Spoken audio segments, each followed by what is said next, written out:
Hello guys, ഇന്ന് ഞാനൊരു family വ്ളോഗുമായിട്ടാണ് വന്നിരിക്കുന്നത്. കൊല്ലം ജില്ലയിലെ അഷ്ടമുടി കായലിനടുത്തുള്ള സാമ്പ്രാണിക്കൊടി ഐലൻഡിലാണ് ഇന്ന് നമ്മുടെ സ്പോട്ടായിട്ട് തിരഞ്ഞെടുത്തിരിക്കുന്നത്.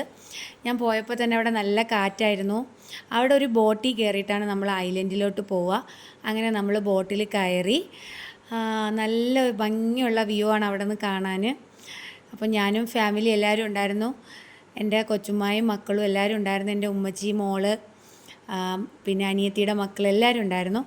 വളരെ എൻജോയ് ചെയ്താണ് നമ്മൾ ആ ബോട്ട് യാത്ര ആസ്വദിച്ച് പോയി.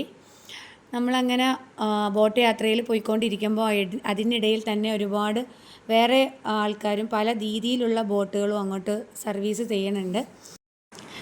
അങ്ങനെ അവർ വെള്ളത്തിൽ കൊണ്ടാണ് അവിടെ ഇറക്കണത്. നമ്മുടെ മുട്ട് വരെ ഉള്ളൂ വെള്ളം ഉണ്ടാവുക. അങ്ങനെ നോക്കിയപ്പോൾ അവിടെ നല്ല എൻ്റെ ഫേവറേറ്റ് ഐറ്റംസ് ആയിട്ടുള്ള മാങ്ങ, നെല്ലിക്കയൊക്കെ ഉപ്പിലിട്ടതുണ്ടായിരുന്നു. ഒരുപാട് ലേഡീസാണ് അതവിടെ കച്ചവടം ചെയ്യണത്. അങ്ങനെ ഞാനും അത് മേടിച്ചു. വളരെ എന്താ പറയുക, മനോഹരമായിട്ടുള്ളൊരു കാഴ്ചയാണ് അതിൽ കാണാനുള്ളത്. വെള്ളത്തിൽ നമ്മൾ കാലൊക്കെ ഇട്ട് വെള്ളത്തിൽ കൂടെ തന്നെ നടന്ന് പോവുകയാണ് എല്ലാവരും. കണ്ടില്ലേ, ഫാമിലി ആയിട്ട് ഒരുപാട് ആൾക്കാരുണ്ട്. അത്യാവശ്യം തിരക്കുണ്ടായിരുന്നു. ഒരു 9-10 മണിയായപ്പോഴാണ് നമ്മളവിടെ എത്തിയത്. അത്യാവശ്യം നല്ല ആൾക്കാരുണ്ടായിരുന്നു ഫോട്ടോ എടുക്കാനും വീഡിയോ എടുക്കാനും. അങ്ങനെ അത് കഴിഞ്ഞ് നമ്മൾ വള്ളത്തിൽ കയറി. ഒരാൾക്ക് 100 രൂപയാണ് വള്ളം. അപ്പോൾ അവർ പറഞ്ഞു, നിങ്ങളിതിൽ കയറിയിട്ട് ഇതിൻ്റെ എക്സ്പീരിയൻസ് ചെയ്ത് കഴിഞ്ഞിട്ട് നമുക്ക് ക്യാഷ് തന്നാൽ മതി എന്നൊക്കെ. അങ്ങനെ നമ്മൾ രണ്ടും കൽപ്പിച്ച് വഞ്ചി കയറി. ഞാൻ ആദ്യമായിട്ടാട്ടോ ഈ ഒരു വള്ളത്തിൽ കയറുന്നത്. എല്ലാവരും വളരെ കഷ്ടപ്പെട്ട് ബുദ്ധിമുട്ടിയൊക്കെ കയറിയിട്ടുണ്ട്. വലിയ ആഴമൊന്നുമില്ല, എന്നാലും ഫസ്റ്റ് എക്സ്പീരിയൻസ് അല്ലേ, അപ്പോൾ അതിൻ്റേതായിട്ടുള്ളൊരു ചെറിയ ടെൻഷൻ ഉണ്ടായിരുന്നു. അങ്ങനെ കയറിയിരുന്നു. ശരിക്കും അത് ഇരുന്ന് കഴിഞ്ഞപ്പോൾ ശരിക്കും നല്ലൊരു വ്യൂ ആണ് അവിടെ നിന്ന് കിട്ടിയത്.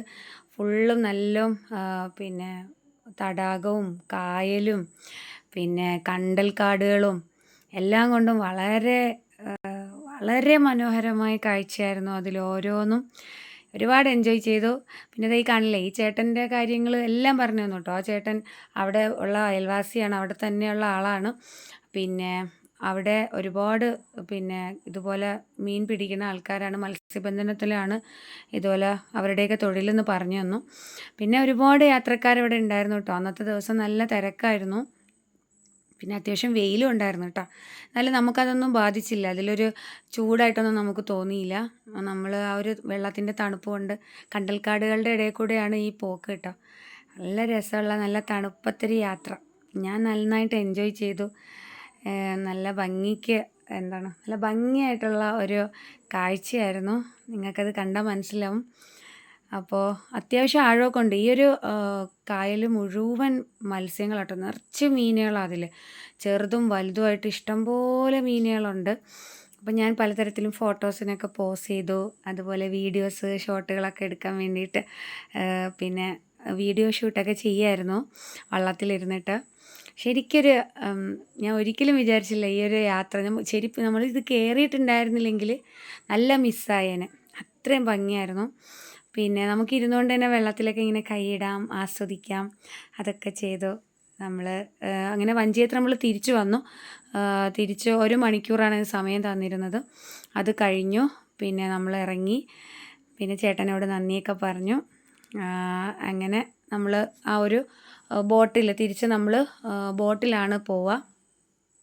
ബോട്ടിലെത്തി നമ്മൾ തിരിച്ച് നമ്മൾ എവിടെയാണോ നമ്മൾ ആദ്യം നിന്നില്ലേ ആ സ്ഥലത്ത് തന്നെ നമ്മൾ തിരിച്ച് അവർ കൊണ്ടാക്കി തരും. പിന്നെ അതിൽ ഒരു ഫാമിലിക്ക് നമുക്ക് മാത്രമായിട്ടൊരു ബോട്ടാണ് തരിക. അങ്ങനെ നമ്മൾ തിരിച്ച് ആ ഒരു സ്ഥലത്തെത്തി. നമ്മളത് എൻജോയ് ചെയ്ത് കഴിഞ്ഞു. അപ്പോൾ നല്ല വിശന്നു, ഉച്ചയായിരുന്നു. അങ്ങനെ അതിൻ്റെ തൊട്ടടുത്ത് തന്നെ നല്ലൊരു ഹോട്ടലുണ്ടായിരുന്നു. അവിടെ ഫ്രഷ് മീനും കരിമീൻ, പിന്നെ പുളിയിട്ടത് മീൻ കറി പുളിയിട്ടത് ഉണ്ടായിരുന്നു. പിന്നെ കൊഞ്ചുണ്ടായിരുന്നു, കണവ ഉണ്ടായിരുന്നു. അങ്ങനെ different types of fish items ഉണ്ടായിരുന്നു. അത് കഴിഞ്ഞ് നമ്മൾ ഫുഡൊക്കെ കഴിച്ച് കൊല്ലം ബീച്ചിൽ പോയി. അവിടെ അടുത്ത് തന്നെ ആയിരുന്നു.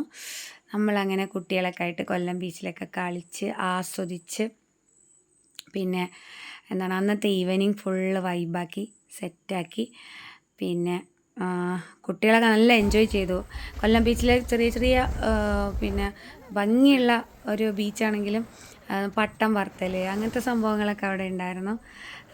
പിന്നെ നല്ല ക്ലിയർ ആയിട്ടുള്ള വെള്ളം, എല്ലാം നല്ലതായിട്ട് ആസ്വദിച്ചു. വൈകുന്നേരം ആയപ്പോൾ നമ്മൾ വീട്ടിലേക്ക് പോയി.